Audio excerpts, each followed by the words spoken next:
So we try to be honest and upfront and communicate as clearly as we can. So I have to go back in family business here for a second. That little arrow's zipping around. Am I going to? There we go.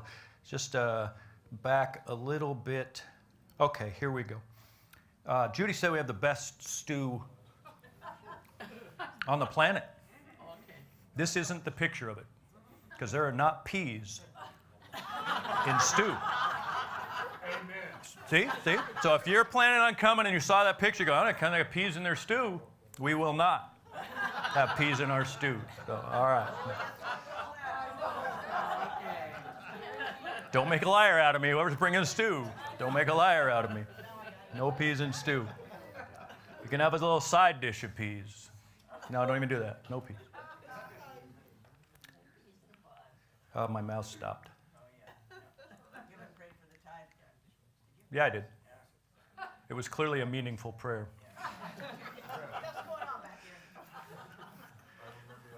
You remember this one here?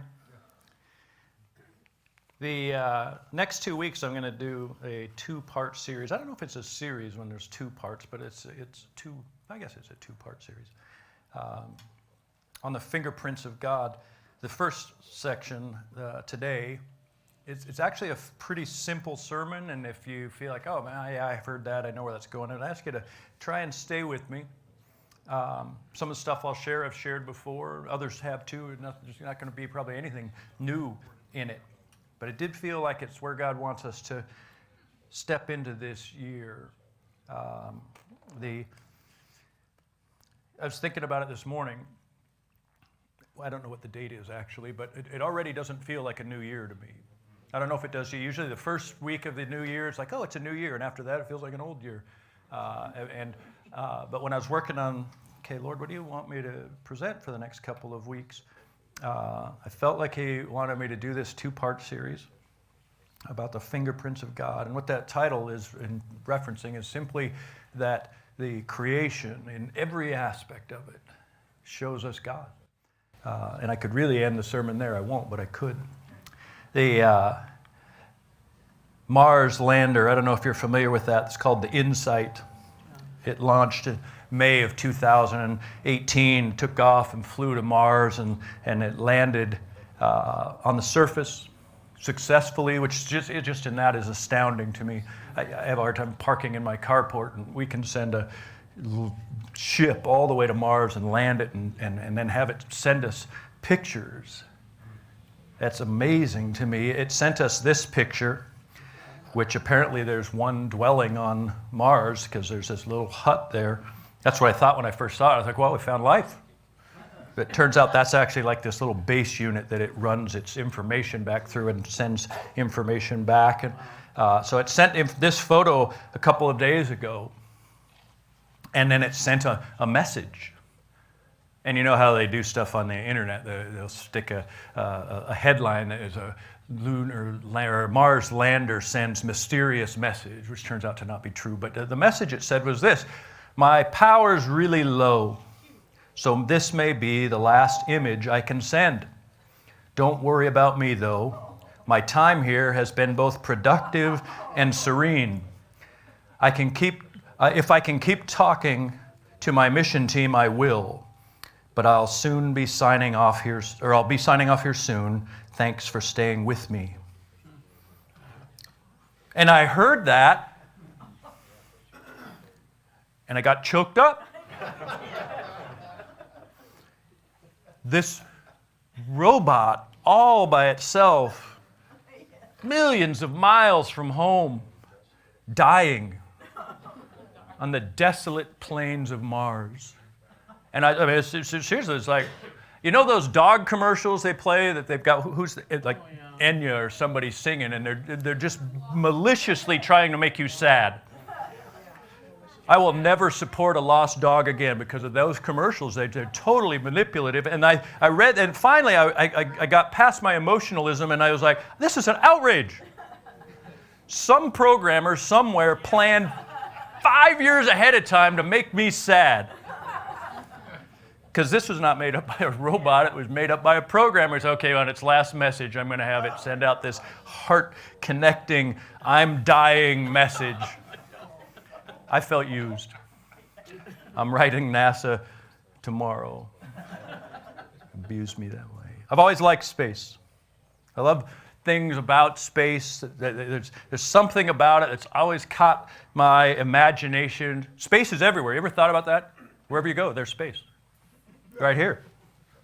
We always think of space, that's outer space. But in here, there's still space. Everywhere's space, space, space, space. And we're interested in space. When I was a kid, I remember, these are some pictures I put up there, these are things from when I was young. Star Trek, I remember laying on my floor, watching the old box TV, getting the rabbit ears, added to the space feel of it, that you had to move the rabbit ears just the right way to get channel 13 so that it would tune in and we could watch the Enterprise fly to places no one's ever been. And at the same period of time, the Apollo missions were going on, landing on the moon. And I don't have a great memory of the first one in 1969. I was only 4 years old, but I do remember them up through 1972. I remember a couple of times watching it on television and just thinking how amazing. Those guys are landing on the moon. I go outside and look at the moon. There's little people up there.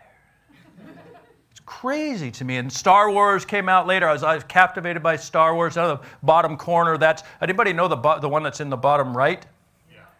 2001: A Space Odyssey. Yeah. Stop, Dave. You know how many times a guy named Dave has been told stop, Dave? That's why it stuck with me. On the bottom left, Lost in Space. The bottom middle, the first science fiction book I ever read, Rendezvous with Rama. Foundation trilogy and Dune. I've loved space because there's something about it that I just can't get my mind around. So I'm going to spend a little time, and here's why. This is what the Word says: the heavens declare the glory of God. And I believe they do.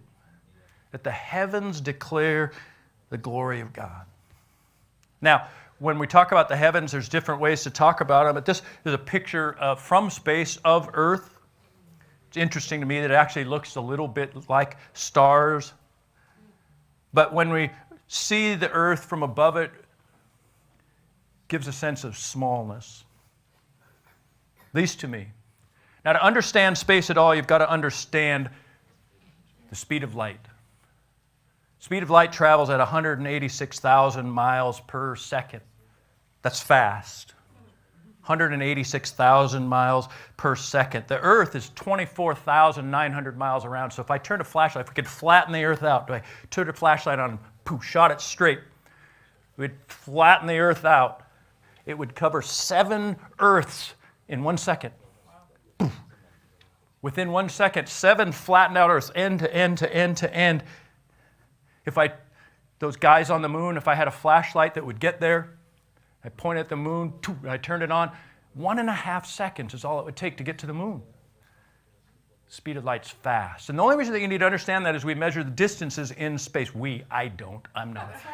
But they, and me inclusive because I care about it, measure distances in light years.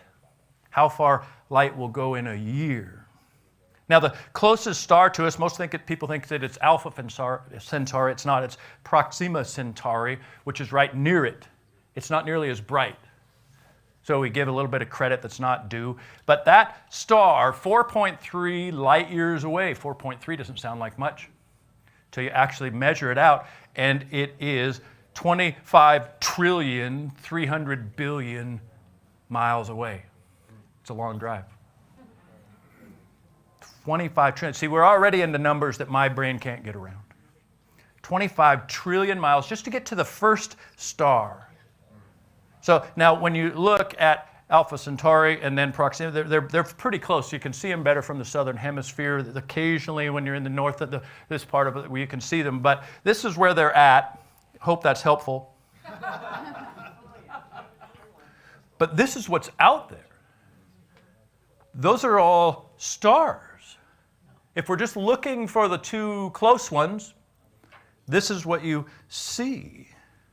Now, to understand that, as you know, that's in the Milky Way galaxy. I lost my mouse. There's the Milky Way galaxy, and you see the place where it says, "We are here."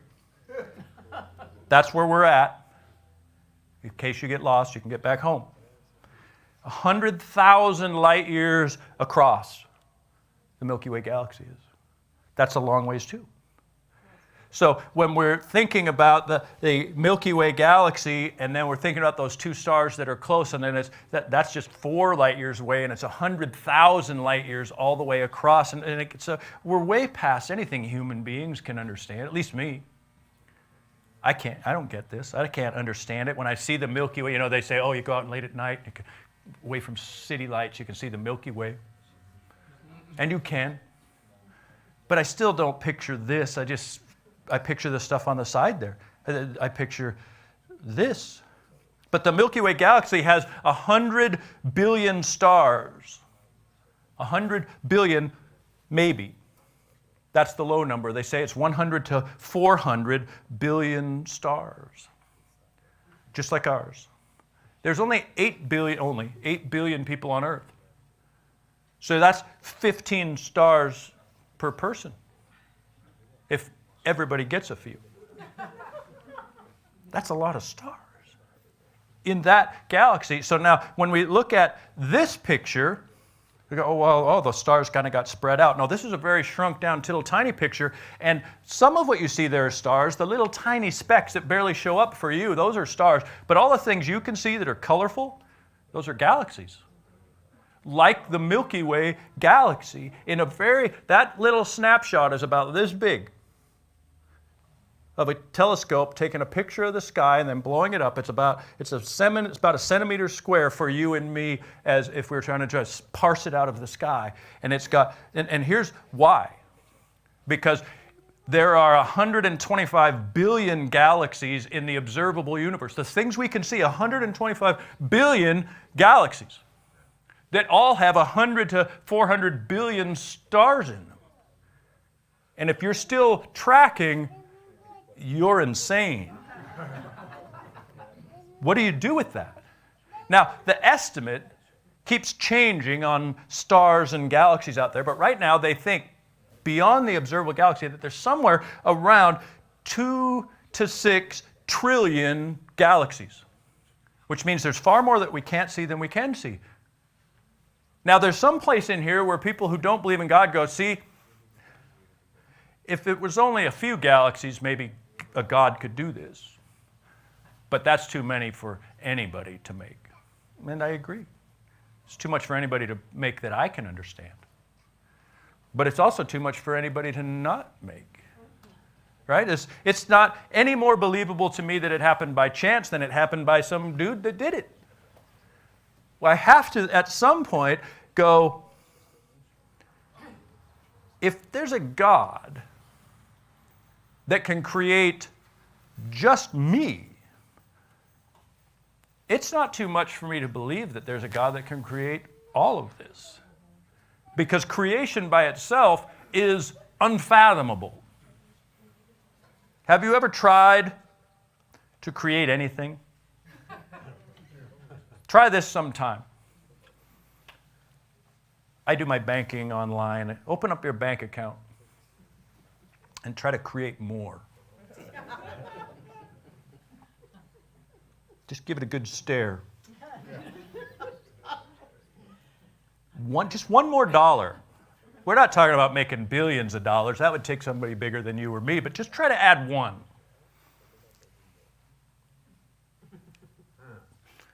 It'll go down because some check's going to clear while you're doing it. We can't create anything. So the starting point first, when the heavens declare the glory of God, the first thing that the heavens should declare to us is, it's way beyond anything I get. The simplest of cells to the most grandiose of stars, I don't understand it. Now look at this. There are approximately, and you see all those zeros? Stars in the universe. It's approximate because they ran out of fingers. Now, I'm going to start so the first three is hundreds, and then it's thousands, and then it's millions, and then it's billions, and then it's trillions, and then it's quadrillions, and then it's quintillions, and I don't know what comes after quintillions. Sextillions? Stars in the universe. Just like ours. Now, some scientists out there, they're not just like ours, they're all different. Yeah, they're all different, but they're just like ours. You're just like me. I mean, everybody's different. We're all the same. There's stars out there. There's this many stars out there. And this is what the word says. He determines the number of stars. And this is the one that makes me think, no, this isn't possible. He gives them all names. That's too many names. If he made them, naming them is a sideshow, right? Oh, there's no way God named all the animals. Do you know how many animals there are? I had somebody say this to me. If he created them, naming them, A, B, C, D, E, F, G, I don't know how he named them. That's not the hard part. The hard part's making them. He made all these stars, and he knows they exist. The fact that he names them simply to me means he's aware of them. I can only see a few. And if you said, hey, which one's that? I don't know. I can name one in the sky, the sun. Which one's that one? Oh, I got that one. What about that? Nope. Is that Alpha Centauri? I don't know. That could be Pluto. Because I don't know. God made them all. Now, let's walk it back in just a little bit with hundreds of trillion, quintillion stars. God made Jupiter. What a cool planet. Now, I don't have time to go into all the facts and the interesting stuff about Jupiter, but here's the one thing, is we used to think that it had a few moons. It has 79 moons. And this picture that was gotten by one of the little ships that we sent out, probably Enterprise, went by, took some pictures, and they found out there was moons we didn't know it had. And there's lunar eclipses going on Jupiter all the time because it has so many moons. But you know who has more moons than Jupiter? We used to think Jupiter won. Saturn. More moons than Jupiter. And when Jupiter's a cool planet, I don't have a better adjective for this, but this is a cooler planet than Jupiter. Those rings, that's cool. And you could just end there, but if we did end there, we'd be cheating, because right outside of that, you've got now the next planet we can't say in church because it's a little weird name, but we'll go all the way to the end. We've got Neptune. Hey, it's church. We got Neptune. Look at that planet. I used to have a marble like this. This gigantic blue planet. Now, why am I showing you all this? Just to fill time? No, what I want you to do is think, what kind of God does this? Yes. What kind of God goes, okay, I've got these people on this planet, and I'm going to put some other planets out there that only the very last group's even going to know exist. But still he does it. And the thinking is right now that, you remember that big giant number of how many stars there are? They're figuring out that a vast majority of those stars have planets. It's hard to see planets around stars. They don't give off light. The only way you can tell a star has a planet is if the planet happens to, on your telescope, when it's lined up on it, if a planet happens to pass through the light of that star, so you can see a slight variation. It's like you're when you're outside and something crosses through the light and you just happen to see that, oh, the shadow went by. That's how they find out it has a planet at all. But now they think that there are more planets than there are stars. Now, I'm not going to say there's people on one of them because I have no idea. But here's what is weird. Why make all these planets and all these stars? For us that didn't know in most of human history that any of that was there, we thought our star was the star. Most of human history, we had no idea of everything that was out there, and we still don't. And what does that tell me about God? God doesn't shortchange anything. Does it show me his power? Just creating one star shows me his power. Creating the universe shows me his vastness. How much I can't begin to grasp how amazing God is. Because I can sit and look at just the planets over and over again. I lost so much time working on this sermon. Wow, that was really cool. Whoa, look at this picture. I wish I could go there. But it doesn't stop there. The heavens declare the glory of God. The skies proclaim the work of his hands. How many like a good sunset? How many like a good sunrise? Not very many of you. You're lying. Nobody likes a good sunrise unless it happens at noon. You got to get up for it. Or being swinging. There you go. But every morning, every night, sunrise and a sunset in the skies. Judy's the first one I've ever had do this. But we like to go camping and we like to go to the beach. We like to go for walks. We don't like to go for morning walks, but we have to now because we have a dog. But sometimes there'll be a sunrise or a sunset, and Judy will say, not in any sort of trite way, "Nice job, God." I've learned that. Nice job, God. And I just have a few pictures. I didn't take any of these. Don't give me any credit for them. But when we think of that the skies proclaim the work of his hands, you're out for a walk and you see what God does. He could have made the earth boring, but he didn't. For you and for me. He made it an amazing place. Now, I was going to change the lettering on there, and then I thought it was cool. Actually, when the sun comes through, it's the only thing that you see. It's so bright, so overpowering, it washes everything else out. Because God is light. The sources of light in our universe should be overwhelming. You can't stare at the sun, can you? Judy took the light bulb out of my lamp in my office because she wanted a different light back there, and so she had me put it back in. You have to push the little metal thing over to put the light bulb in, so I was pushing the metal thing over and I'm screwing the light bulb in, and she didn't tell me she left it on. So I'm like this close to a 100-watt bulb, and I screw it in just finally, boom, and I still see a little bit of dots because that's what light does. It's overwhelming, and it should be. Turn it off next time. The heavens declare the glory of God. The skies proclaim the work of his hands. I'm going to take the pictures away so you're not distracted because I want to get to the rest of this verse before we wrap up. It says, day to day pours forth speech.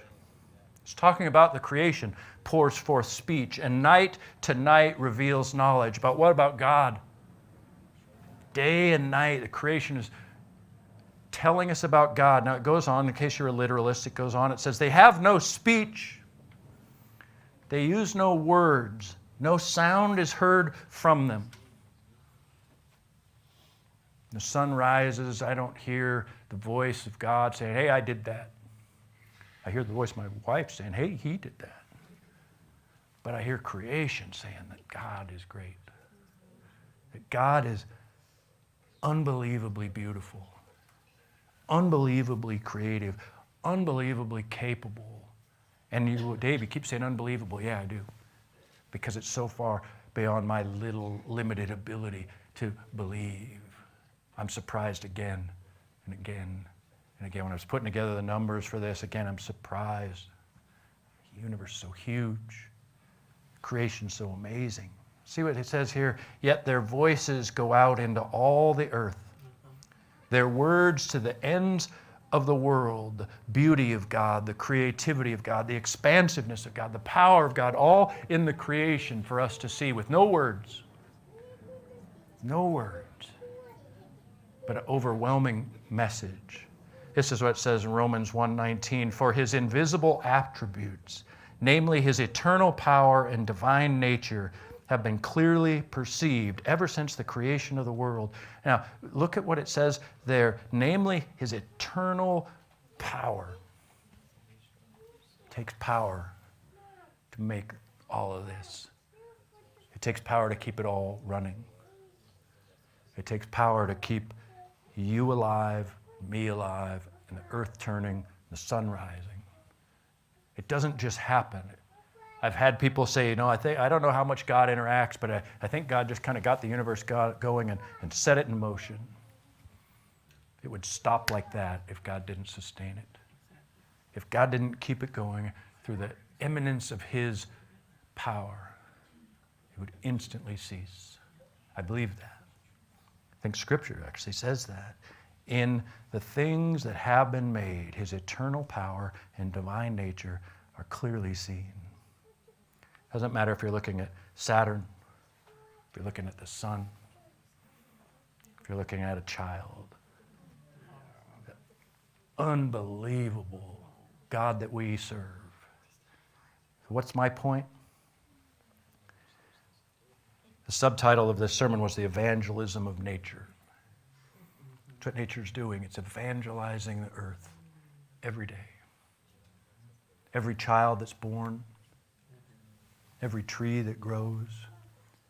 We were trying to keep the hummingbirds alive through the freeze, a little hummingbird feeder out. You ever watch those guys? Their wings, you can't see them. They look like little missiles. Their wings, just the unbelievableness of God right there. I want you to tell you one more thing about the sun, because it says here in the heavens, God has pitched a tent for the sun. It's a metaphor. There's not an actual tent out there. It's like a bridegroom coming out of his chamber, like a champion rejoicing to run his course. It's this grand entrance. The sun itself, 15 million degrees centigrade. That'll cook your biscuits for you. 417,000 mile radius, 2,627,000 miles around. It's gigantic. Its temperature is unfathomable, and it will continue to burn for 4 more billion years if God decided to let it go. At the intensity that it's burning, it's still got 4 billion years left. What a crazy sun that God's given us. It rises at one end of the heavens and makes its circuit to the other. Nothing is deprived of its warmth. You know what this reminds me of? Have you ever got up in the morning and wondered, boy, is the sun going to rise today? I don't. There's some things I don't wonder about. I might wonder if it's going to be warm out or cold, it's going to rain, it's going to snow. I might wonder those things. Never once got up and go, man, I wonder if that sun's coming up today. You hear people joke about that, right? Oh, well, I hope the sun comes up tomorrow. Some sort of apocalyptic thought. But that's, outside of the end of the universe, the sun's going to rise and it's going to set. Look at this verse. The steadfast love of the Lord never ceases. His mercies never come to an end. They're new every morning. And this is why I believe God wired the universe the way he did. That we can get up every morning and know his mercies are new today. With the same faithfulness that the sun's going to rise, his mercies are new. And if you've had a difficult day, maybe messed some stuff up, maybe things haven't gone well, you know the sun's going to set tonight. It's going to come up tomorrow on a brand new day. So here's my challenge. I do believe that the heavens declare the glory of God. Remember when Philip said this, Lord, show us the Father. What did Jesus reply back? He said back, whoever has seen me has seen the Father. And whoever has seen the creation has seen the mind of God, the power of God, the beauty of God, the love of God. I could put words after words after words. We have seen God in his creation because his fingerprints are all over it. Now, when we see Jesus, we see the God that did all of that. As a matter of fact, he did it. So what do I want for us to do? I want us to not forget this is a new year.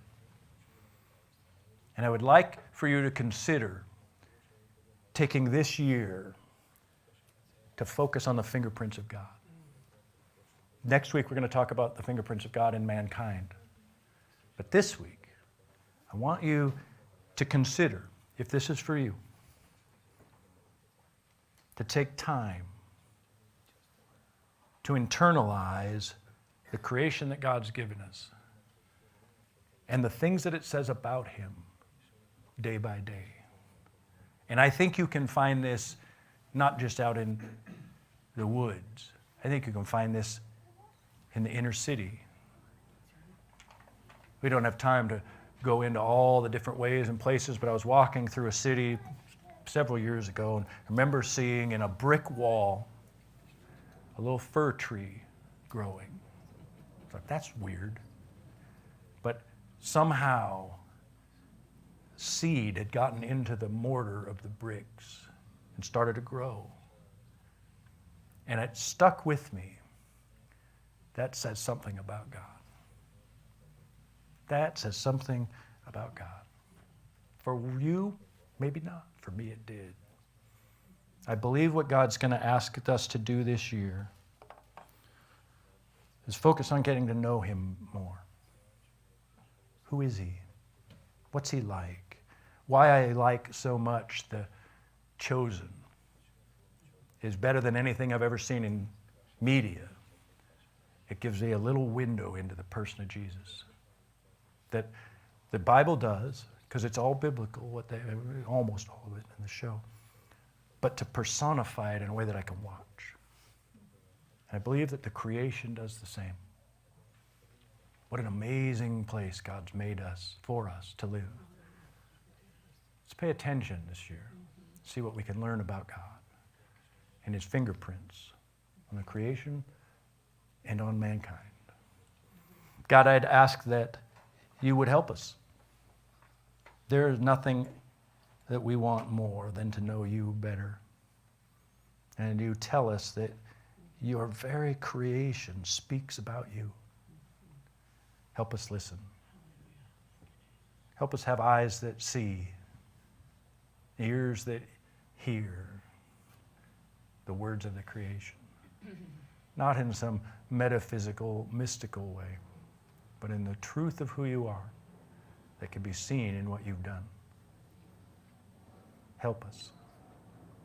Ask that You would bless each person that's here, Lord, and we wouldn't so quickly move past a new year. Put in front of us what You would have for us to seek after this year. We know that that's You, but how we do it, give us clarity. Ask Your blessing on this year and on this day for each person here. In Jesus' name, amen. God bless you guys.